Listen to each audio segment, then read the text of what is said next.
Hello, welcome back to my channel, Millennial Teacher. Today I wanted to talk about what I'm going to do this week. So I haven't done this with the students yet, but I plan on doing it this week. So Ramadan started last week, so I wanted to make sure that I incorporated something that had to do with Muslim culture. So on the left screen I have the student view, and then on the right screen I have the teacher view. So this presentation is from SlidesGo. I really highly recommend getting your templates from them. They're really cool. This is one of them. I just sometimes change the font a little bit or the size of it, but nothing really big at all. It's just beautifully done. They do a really good job. And then, so again, I've done this one last time. So just grab the magnifying glass and you put it however you're feeling. And then here, what do you know about Spanish history? So they can put, I know nothing or less than nothing, or wherever they kind of feel that they are at. So this slide is for them to know what I mean when I put these words in this yellow box, this yellow goldish looking box. They are vocabulary words from our chapter we're about to start. My students have told me before that they prefer to have lists and that they have this vocabulary that they're supposed to know, but that we had never gone over it. And it's because I put the vocabulary in text, in videos, and things like that. I don't explicitly give them a list.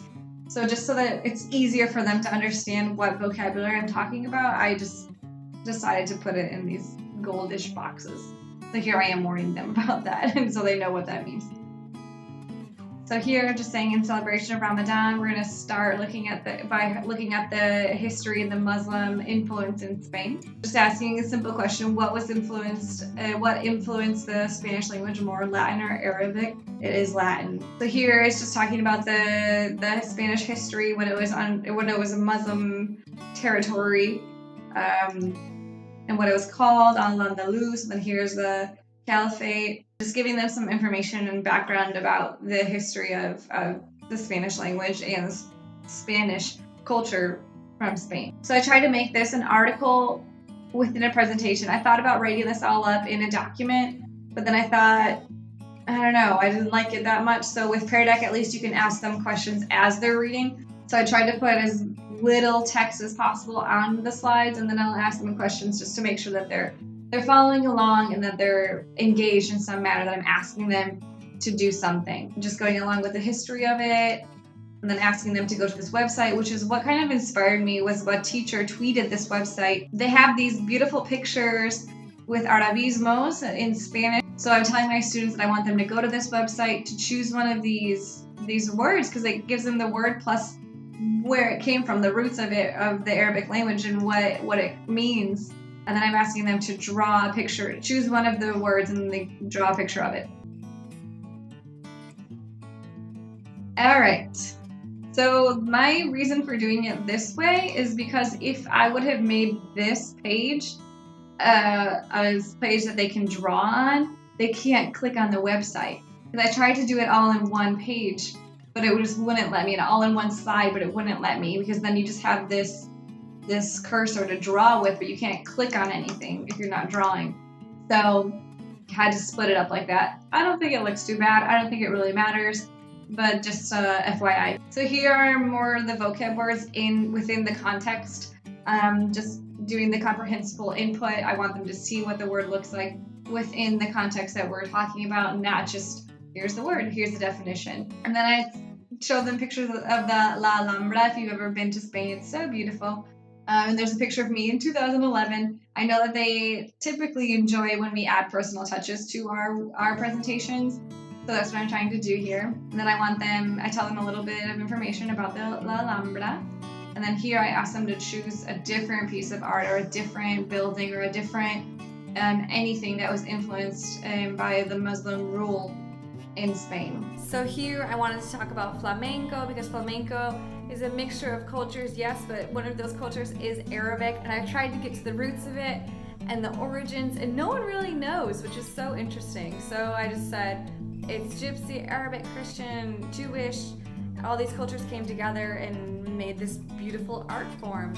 And then I gave them a couple YouTube videos to watch about, so this is a singer called Angela Toledano, and she's a flamenco singer. It's just so beautiful, so I want them to get to experience that, to see what that looks like, what that sounds like. And then here there's a famous dancer, a flamenco, and it's just so that they can tell me how beautiful she is and if they liked it, if they didn't. So for this presentation and moving forward, I am not going to put so many questions in my Pear Deck, and I'm going to have at the end of it a Google form. I like the Pear Deck questions to keep them engaged and they're not just like clicking through really quickly without doing anything, but it's not real-time feedback, and I want them to know if they're doing something right or if they're kind of off track. But what's cool about this, so I'm going to turn it on student pace now. Okay, got it. So if I'm on student pace, so they might get to this last slide, or to this slide, and be like, oh shoot, I just flipped through everything without really reading anything. I need to go back. So then it's gonna force them to go back, to watch things, to listen, and to read thoroughly. But also to keep them more engaged and have them actually learn. It's not just about the language, right? We always talk about comprehensible input. Well, that's what this looks like. Okay. I think you may have noticed that I got this new poster, and I have been wanting to buy it since September, but I wasn't sure, and I kept going back and forth, and I actually wanted it for my classroom. But now that we're stuck at home, I have no decorations.